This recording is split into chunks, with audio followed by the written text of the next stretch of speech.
Video 3 of 3 on 9/15. We start with NVO. Going into a prior fail, which presents an opportunity to break out and get to 143. If it does, I would exit longs because it might curl back down to 132. There's a chance it goes to 132 without the breakout. So be careful. If you're tactically trading, that's a path you should be aware of. If you're an investor and you bought the dip, kudos. This company has a decent P&L. Is this a diet company? Yes, looks like. You can see how pivotal that 140 is. Take out 140, you get to a high, test it, and even the opportunity to make a higher high. Meanwhile, you have buyers around 129, better buyers around 122. So if we get to 122 again, please have the courage to buy the dip with stops. I don't know how these companies are in business, this one and the other competitors that it has. My son is in the business of building stuff for cars and trucks and race vehicles, and he tells me stories of how incompetent they are. Anyway, Wall Street loves the stock. The stock has solid financials. I honestly don't know how they make their money. And vulnerable to dips.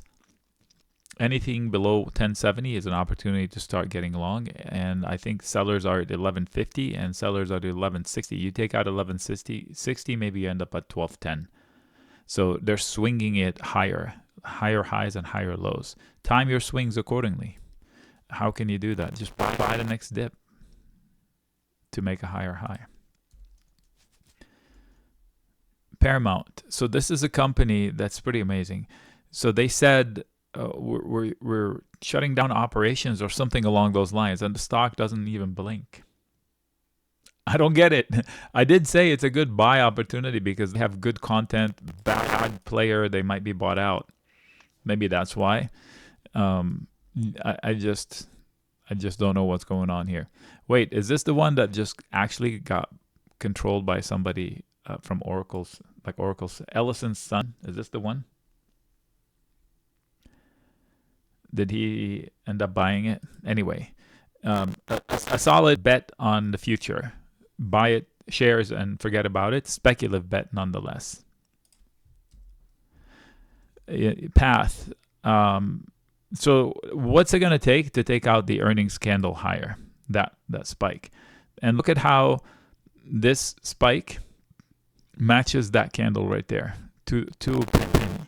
So now just put a note of 14. If you bought the dip, 14 is your money maker. I would exit there, leave runners for potential pop. Until then, I ask myself, what the heck is it going to take out 14? 13.2 looks impossible. So I would be in sell the rally mode. And if you lose 1150, 1160, you will end up at 1080.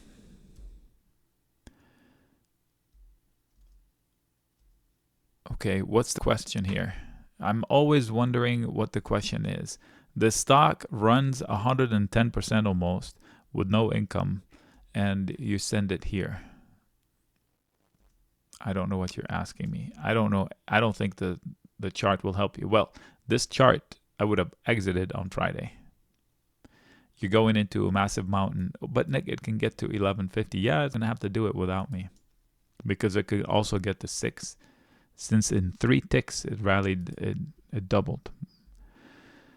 Pfizer, buy the dip as an investment. That's what I said earlier.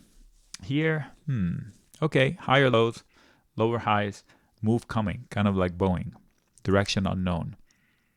You have a beautiful catalyst at 3150, but what's it going to take that out? Look left, that looks pretty pivotal.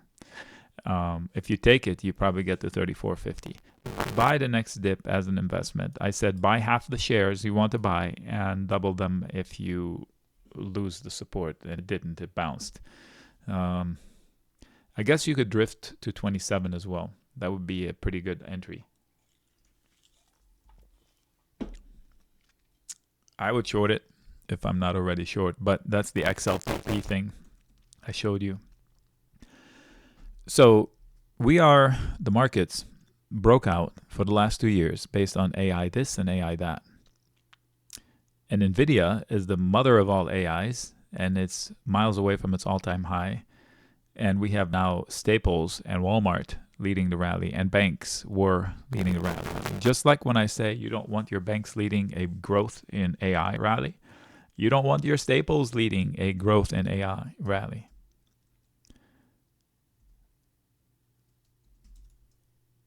Yeah, this is a short, even from perspective of extensions. The least I can say is I'm not long PG up here. If I were to buy the dip, I would wait for 169 or lower. Everything I said about PG stock, I would say here. This is a company that I said is potentially going to 40, and I still would have to have it go without me if I didn't buy it, the dip. We bought every freaking dip in this thing. Everyone, including ones that were in the 7s. So chasing it up here seems silly. If it's not going to fall from here, it's probably from 38. Excellent company, good management, solid reputation. The thesis, this is the AI company. They've been in business for like 15 years. In the business of AI and nothing but AI. So talk about the market coming to them, like Netflix and Roku. Yep, the company came to the world came to them. The market came to them. They've been swimming upstream, but no, now everybody, the river is flowing in the AI direction. So now they just have to paddle very little bit and make a lot of headway. Buy the dip, buy the dip, buy the dip. If you're rushing to buy it up here, maybe you make money, maybe you don't. Philip, I would avoid. It is falling into a pivotal zone around 120, 116. Depends on your patience with this and your time frame. I think recovering 135 is going to be darn near impossible. They are selling rallies. It's inside of a very steep trend, so be careful. PayPal. So I said, what if it bounces and it curls? Same comment. I would not be long PayPal up here. Target 1 of that red W came to fruition perfectly. They bounced off of target 1 almost to the penny. They overshot down to 67.1. They should have stopped at 67.45. So, in fact, the close was almost to the penny. And now they're bouncing into 71, 71.5, which is an area that I think will bring them a little bit of struggles. Let's see if they can take it out. Otherwise, I think it's going to 65. Qualcomm sold puts, and it traced my arrows perfectly. So they are struggling to hold the neckline of 156. Now, the good thing for the bull is that in August, you know how I said this flush in August, the bears made a mistake. They allowed the bulls to flush too low, which means they got rid of a lot of the weak hands. So the support should be solid. Anything below 156 for Qualcomm should be bulletproof because of that one candle right there. So I sold puts in Qualcomm, and I talked to people who did just that, or credit put spreads. And 173 zone should be very difficult, but if you can beat 176, you can probably get to 190. Solid P&L, solid business. Every handheld on the planet probably runs on their machines. So if AI and the trend in computing is going to continue, it's in their favor. Meanwhile, look at the size of that Head and Shoulders. I mean, you can't ignore it. That's why the downside arrows. I'm showing the risk. RBLX. Yeah, I would rather be long Qualcomm than RBLX. How about that? Technically, if at 49, then it's at 68.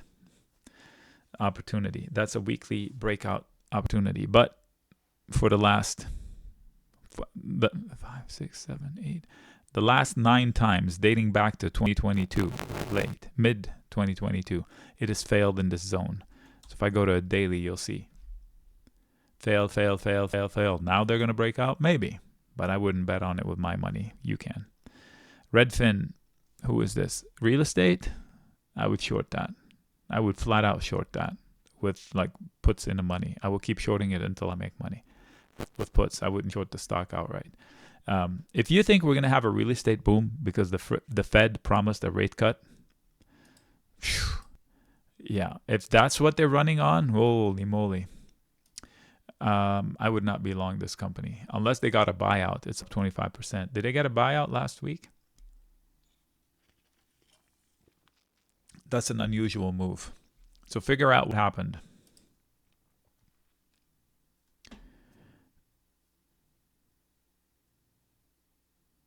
What happened? Anyway, figure out why it's up 25%. If I was long Redfin, I would have been out, no questions asked. If I was long for a trade, if I owned it for the future, like 10 years, yeah, nothing to do here. If you're owning it because you think it's going to go back to its heyday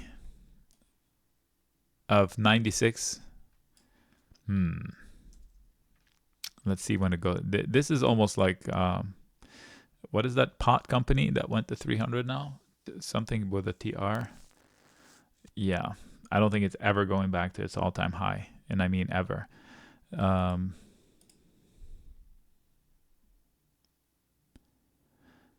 Well, it's one-time sales. That's pretty weird. Let's see overview. How about cash?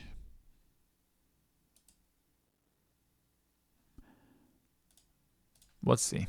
Let's see how it behaves. I'm intrigued. RIVN, I said on every spike, exit. Because it's, there's tons of RIVNs around where I live. I live in close to Irvine. That's where the company is based. They need to control their costs. Maybe that's the stuff normalizes with the more cars. They can leverage, they can have favorable production costs to lower their to improve their gross margin, lower their gross cost. The cost of goods sold is too high. So they're going to keep needing cash. So let's see if it keeps getting cash. So monitor their cash from operations. So the P&L is one thing, and what kind of money it takes to deliver that P&L is something else. Tesla made the turn when it became positive cash from operations. Then you don't have to borrow anything. Then when you have a meeting, a board meeting, there's no banker there blessing your projects, so you can do what you want to expand it. It's stuck in the middle of a range, so if somebody just bought it for an investment, I don't want to argue with you. You should just know that 19 is a difficult area to break out of, and it's the catalyst to get you to 25. I personally would be out at 25. I have a friend who works for RIVN, and he also owns stock, and I told him, if you get a spike, exit. And I messaged him during that spike, and I don't know if he did or not. If he did, I saved him a bundle of money. Sentinel. They're buying dips. It fell into a support zone. If you bought the dip, kudos. You should know that there's a lot of sellers at 24. Anything in here or above should be difficult to overcome. And a lot of buyers at 21 and also 1950. So solid buy zone. If I were you, if you wanted to own shares, solid growth, spending doesn't really matter. But I would sell puts to get assigned in the 20 zone, 20, 2050, 1950, whatever they give me. Because it looks like you're not going anywhere. It looks like you're not going anywhere. And if you wanted to own shares, if you sell one put, you collect $40 or whatever they give you, you're committing to buying 100 shares. Your break even would be 40 cents below that. I'm making those numbers up. I don't have the options chain in front of me, but do join me in September. No, that's sold out. You can't join me in September in Orlando. We're just going to be there with friends now. But come into the live room. We will discuss it. Actually, I'll put it on my to-do list. SAVA. Pretty volatile stock. Right in the middle of the volatility range. Support below 22, resistance above 32. Do what you want with that information. There's no income, so you're going on hope for the future. The chart's not going to be helpful. It should tell you that if I wanted to own shares now, I bet you this is volatile enough to where you can sell puts to get those shares. Why aren't you selling puts to get those shares? Nick, it can go to zero, but you were going to buy shares. Selling a put is safer than buying shares if you want to own the shares. Okay, so let's just leave it at that. SAVE. Why are we talking about SAVE? If you're stuck in the stock, use strength to get out of it. This is Spirit, right? It's the joke of the airlines, literally. Like, you hear comedians making jokes about it, and it's the joke of Wall Street. I wouldn't be involved with this one. I'll give you, information about the chart. It's making lower lows. This one right here should have been an absolute floor, and they went below it. And in fact, they closed below it. If you don't get back to 265, I think it's going to 225. StarBucks. If it doesn't get back to 65, I think it's going to 25. No, kidding. I don't know what that was. I think we were talking about iron condors. Not an obvious point of entry. I'll say it that way gently so I don't piss people off. I think you'll get better entry points. SEDG, Solar Edge. Again, the only company that I would invest in solar would be First Solar. This one I wouldn't touch. Again, like Spirit Airlines, what's going on here? These are prices from 2017. Area around 22 looks impenetrable. So rallies into 22 are reasons to exit. There's no guarantee it's not at 14 in the next month. Silver is trying to catch up to gold. It finally now is back in stride with gold, at least going in the same direction. So if you think gold is going to the moon, I think this one is a better trade for a catch-up trade, and it's cheaper, I believe. So I would own SLV or in the money calls. I wouldn't start longs into 28. So the next dip into 26, sure.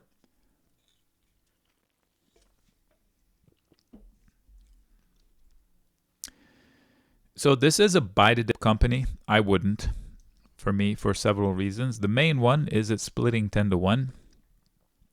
The second one is starting to get rumblings. Okay, so the stock market cannot stop rallying, and this one cannot stop falling. And at one point, it was rallying 30% a day. So, not for me. And if you lose 380, you won't hold 300. Maybe you don't lose 380, but if you do, you won't hold 300. Rallies into 540s, I would exit. Rallies into 500, I would exit. If I'm long, I shouldn't be all in, and I definitely would not add to a current position. Chances of 112 and 111 are real. Chances of 117 are real. If we get to 117, I would exit. Trading comments, not investment comments. Investment comments, why did Buffett get out? What does he see? What does he not see? We made pretty good comments on it. I said if they're not at X, they're at Y, and they went to Y. And I'm telling you now, if not above the 131 or higher, they're probably at 100 or lower. So there's a real chance of sub 100 prices. If the markets hiccup, if they have a hiccup, this one will be in the mid 90s. So the letter Y is still a possibility. I would use strength to exit. SOFI, I would use strength to exit. Or I would buy the dip if I wanted to go long. I don't trust it inside this. And if we do have a consumer crisis in the United States, this one and Affirm are in the face of it. Just ask, why does somebody go long here when this happened here and that happened from there? Can you please do me a favor, not buy calls here before? I mean, seriously. Okay. Buy the dip moment for this guy. Square, buy the dip moment for this guy. That was my comment when it was at 68. And right now, 68 or higher, I think, are exit zones. I don't think there's a way this one is at 78 this year. So sell puts, yes. Sell put spreads, yes. Hold calls, no. Hold call spreads of sorts, yes. Combination of everything I just said, yes. Owning shares for the long term, yes, but not all in. Leave room to add. So you see, I'm not bashing the stock. I'm just saying timing wise. Make sure you know how you go long the stock. Symbiotic. I don't know what they do. Looks like robotics for production companies. lower lows and lower highs. I don't know why that is. In concept, it should be a good long. 26 is a huge level. If you take it out, you may get to 31, but it's a disaster to get to it first. So solid support below, solid resistance above, you're kind of stuck. An investor should just own shares, half of a position, add to it if it gets cut in half or something like that. Long-term bet on robotics. AT&T, again, XLP concept. You want to tell me AT&T stock with this freaking P&L, that is sorry-ass P&L right there on the bottom right, is outperforming NVIDIA? On what planet does that make logical sense? This here is an exit zone. This here is a 5-year data plan, okay? And you're running into 22, 50, 23. In the last 5 years, that is the heaviest point of volume. That's the red line. It's called the point of control of the volume profile, which means you're going into an area where a lot of transactions are going to surface. And if they do, you're going to hit the brakes. So yeah, it could get to 23. It's going to have to do it without me. THC. Tenet. Okay. There's no comments necessary. This wick and this wick are it. So draw a box and don't go long into the top. Don't go short into the bottom. Ping pong inside.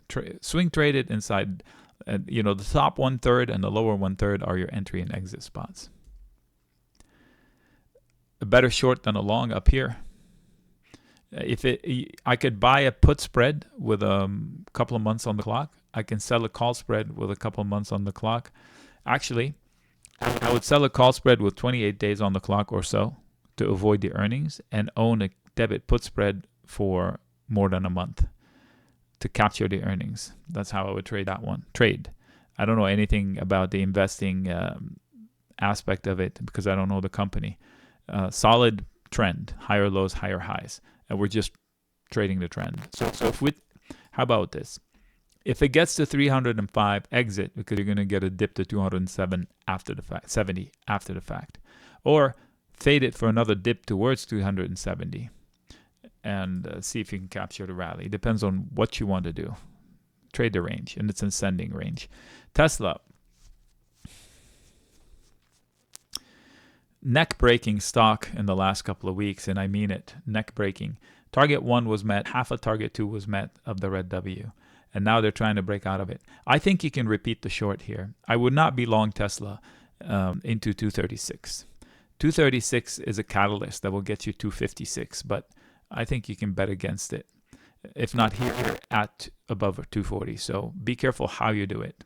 Okay, this one is a widowmaker. If you don't know what you're doing, do not trade Tesla. Walk away from it. In fact, pull up the history of Tesla result with you, and if it's red, stop trading it. Take it off your watch list.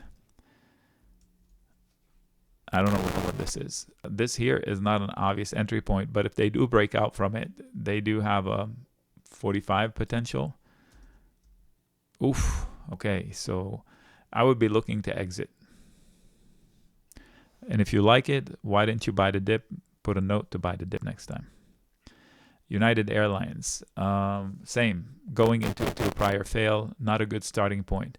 If you now feel better, a lot of people give me these stickers because they feel better about it. They've been looking at it since August. It fell into 37. They said, let me go long. And then it gets to 42. Oh, man, let me go long. And they don't. And then it comes down to 41. Let me go long. And they don't. Comes up to 45, 6, 7, 8, 9. It's like, okay, I should have gone long. I'm going to go long. If you didn't go long at 37, you shouldn't be considering it at 50. That's my take on things. So be careful with that. And let's see here. Not an obvious entry point. I'll leave it at that. Buy the dip into 45 next time. Uber. Not an obvious entry point. Okay, so look at Uber, what just happened. Look at the spike. Was that earnings? Anyway, whatever that was. Look left. Look left. No. Uber, deal with Google. Blah, blah, blah, blah, blah. Whatever. not for me. However, if you bought the dip, kudos. That's what people do. You take out that 75 fail, you'll probably shoot to 82. Exit there. Buy the dip in Uber with confidence. The management seems okay. P&L seems solid. The concept is aggregator of businesses. So anything below 70 makes a good entry point. So it's going to go by way of the market. So you have to, I put a box saying sellers. Look how true it was. Well, now the sellers have been knocked out, right? So we don't know what the next time will happen if they go through that same box of sellers. So you take out 75, you end up at 80. Okay, so uranium, is this still a thing? Are people still thinking that this is going to work out? Okay, I don't know. This is an idiot world. Be careful of 620 resistance, and support is everywhere below you. So if you loved it at 8, you should be looking to buy the dip into 4. You can sell puts to own shares. I don't know if it has any options or anything like that. But Upstart. So you had an exit from the debacle for a small red on the position that you took. If you didn't listen to me stopping out at 35%, and you had an exit last week, I still think this is a schmut company, so I don't have to cuss. I think they're in deep trouble if we have a consumer crisis of any sort, either a lending crisis or an actual consumer spending, because I think their business is based on giving out loans to unsecured debt. That's the easiest debt to walk away from a consumer perspective. So be careful. Also, if the wholesale lending dries up, they're out of business, because I believe their model is they give out loans and then they package them every month and they sell them to a buyer. If that sales process gets hiccuped, they can probably operate 3 months, and then they end up having to not do any more loans because they can't sell the loans and they end up holding them on their balance sheet. And that's not the kind of company they are, at least not now. Be careful. I would use rallies to exit Upstart. USO, if you bought the dip, good job. Maybe you trade it. Going into 72 through 74, you're going to run into a lot of resistance. So I think it goes to 68, maybe 67.50. And it better hold 65. There's a decent chance it doesn't. So let's take that picture. So what happened here? They had a rally that failed. So what if that happens again? That's a possibility. So a lot of sellers, that letter R, you can repeat down here. Buyers lost it. They will be sellers. Visa, somebody asked me about it. What do you think of Visa? I thought it was a short the other day, and it played out pretty quickly. Did I send it out? I think I did. Was this it? Okay. So I said you can sell a credit call spread or buy a debit put spread or do both at the same time. I don't think I did either because I was short a bunch of banks. So I have a similar position in Goldman and some other banks I'm short, so I didn't add it. So Visa, a great company. Look at this P&L, untouchable. Going into a prior fail. Usually when a stock goes into a prior fail, it faces resistance. Now, if the stock market is going higher, this one could probably hit 296 or 298. So make sure to stop out of your position before it becomes a complete disaster. If you're short, and if you're long, scalp. I would. VRT, going into the letter R. There's nothing else I could say about it. Let's see if they have support. I can add a few lines for you to guide you. There is unsettled business here, so I would not be surprised to see it down here. Support is inside these candles right there.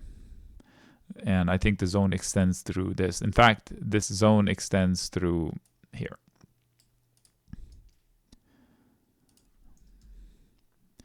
Victoria's Secret, it's a meme stock. I think you have buyers below 1950. You have sellers above 2450. 25.50 is a catalyst, but I still think it's a resistance. If it gets to 27, I'm out and it's shortable from a trading perspective. Verizon, good company, way overpriced up here. I say it with complete confidence. If I'm buying it for income generation, like fixed income, I can get the same results from risk-free and without any, I would not be going long Verizon into a prior failed pivot like this one. Between here and 49, it had a disaster trading process. This could be a bull trap. It might come back down to below 40 in the next month. For that reason, I would delay entries on the long side. For now, put it in your to-do list to buy the dip. WBA, I don't understand why this is doing that when the P&L is not like that. So for that reason alone, I would never look at this one for my books at all. This is some scary stuff. That's the 90s we're talking about. And the P&L is what is going on? What is happening? There's no deterioration in the It's either going to be the mother of all rallies or it's going out of business and we don't even know about it yet. There's more to the story. Do your homework on it, okay?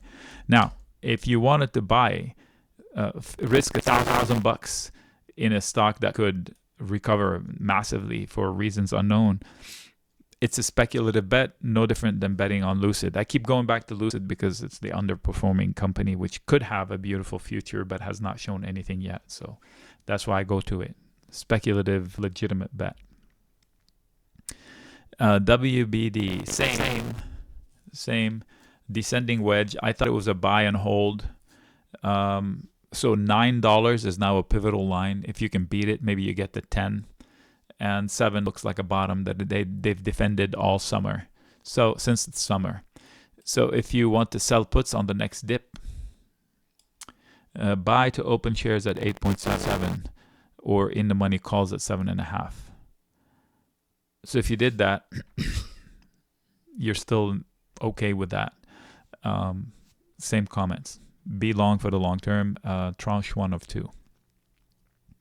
Everything I said about Micron, I would say here, I would prefer Micron over this one, to be honest, especially from the price action perspective. If I'm not long already, or if I am long, going into 68 and 70, that's an exit zone for me. If I'm looking to get long, 66 might give me a burst. I would exit after the burst. I think that yellow box is going to be too hard to overcome. Buy the next dip. By the way, it did go to our target perfectly. That orange arrow on the way down, perfect. Wells Fargo, well, not for me because it's underperforming other banks. It looks like, aren't banks rallying to the moon? This vulnerable, it played out twice already. Okay, and this green target played out already. So how about I say it this way? If Wells loses Thursday's low, it goes to 45. In a series of a couple of weeks, maybe 3 weeks, maybe a month. If it loses Thursday's low. Meanwhile, I would get out into 55 or 56. Or short it if you want to trade the short. Waste management. Stuck in a range. No need to say more. 204, 202, 198 buyers. 212 sellers. 215, 218 sellers. Walmart. I don't know what to say. I honestly don't know what to say. Apparently, Walmart is doing better with AI than NVIDIA. Okay, what are you asking? Are you asking to short it? You have my permission. Are you asking to go long it? Hey, do it and come tell me about it in about 6 months, how it worked out. Not for me on the long side. I would engage with a put or debit put spread. I would not sell a call or a call spread that doesn't have a lot of premium. So a put diagonal, maybe a put calendar, just to see where this one. Okay, I honestly don't understand this chart. I honestly don't understand. Buy the dip if you want to invest in it for the long term. And I say this with complete respect over the management team. They've addressed the Amazon issue way better than most retailers. Okay, 88 to 92. 88 to 92 is an exit spot. and you just bounced off of solid support. So use the support zone below us as an entry area, and anything above 86 I would consider exiting longs. XLE, so this is Chevron Exxon, about half of it. If you want to trade it or Chevron or Exxon, same thing. Make sure you're not in all three, because that's the same trade. Although Exxon and Chevron have not been the same of late. Yeah, you know, support zone, they're losing it. And I said if they lose S, they come to X, and they did. I think they could revisit X. I think anything above, if I wanted to be a stickler, this is the letter here, R, as well. So you have resistance above, support below. Maybe a credit put spread or an iron condor would work best. ZI, if that spike got you whole, you should have exited if you've been stuck and painfully stuck. I know 2 or 3 people that are stuck in it, although their positions are a little bit larger than I expected. When I talked about it, it came as a recommendation, but it was a starter position and it was a longer term position. So shares would be better than calls, for example, or sold puts would be better than shares or calls. So come to me if you have a situation. And I think one of the people I talked to replaced their risk. So I said, you've been buried in it and you're tying up a lot of cash. Why don't you replace your stock with aggressive selling puts and then some call spreads? And if they did that, they're on their way to enhancing that position tremendously. It's still a buyout target according to people who know it. So maybe it happens, maybe it doesn't. Either way, you got to manage your risk according to the notes that you read. It was a starter position and it was a long-term setup. So we'll see if it plays out. Zscaler, I did not buy the dip with aggressive. I did mention it. I don't believe I officially added it, because had the market not done the miracle rally that it did last week, it was at risk of triggering the loss of 154. In fact, it still is. If for whatever reason this thing loses 154, it's going to break necks on the way down. Okay, I've seen it rally up and down to points that are amazing. You see that target, that little white squiggle? I drew it by hand. That was a wolf wave target. They overshot. And they delivered it a lot quicker than I thought. I drew a wolf wave, probably did it live or here. I'll have to revisit. And I said this would be a target by that period of time. Well, they were 2 days early. Now you're into the one large disaster candle. The company's good. The earnings were not that disappointing. They just threw a hissy fit. So it was a buy the dip moment. And that's it. Video 4. What do you mean video 4? No. What's going on here? Let me pause it. False alarm. There's no video 4. That's it. This was the end of it. See, now we're back to an old list with the letter R. All right, folks. Again, I will send out a video either tonight or tomorrow morning if it's late tonight. I usually wait for the future session to open. And it's all about the Fed, honestly. So pay attention to the 5 minutes. Be open to the impossible situations of upside and downside, and you'll be fine. Thank you for being here. I appreciate you. Hey, Peter. I sent you a text. Is this the Peter? I think it is.